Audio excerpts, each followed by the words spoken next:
श्रीगजलक्ष्मीं चिन्तयाम्यहं वागीशार्चितभव्यपादुकां श्रीगजलक्ष्मीं चिन्तयाम्यहं वागीशार्चितभव्यपादुकां श्रीगजलक्ष्मीं चिन्तयाम्यहम् पद्मकरां पद्मासनसंस्थां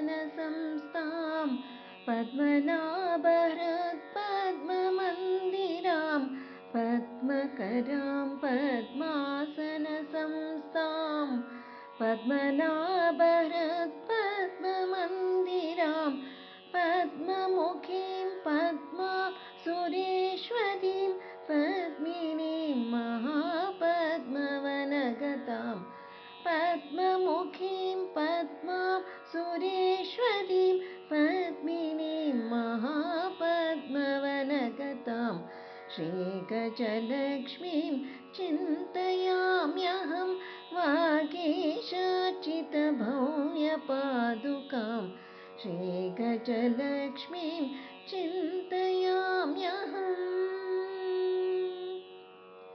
गृहगतसम्पत्कीर्तिवर्धिनीं गृहलक्ष्मीं सद्गृहसंवासा गृहगतसम्पत्कीर्तिवर्धिनीं गृहलक्ष्मीं सद्गृहसंवासा इह परसुखदां निरुपमफलदां ग्रहदोषहरामनुग्रहकराम् इह परसुखदां निरुपमफलदां ग्रहदोषहराम् अनुग्रहकरां श्रीगजलक्ष्मीं चिन्तयाम्यहं वागीशार्चितभव्यपादुकां श्रीगजलक्ष्मीं चिन्तयामि।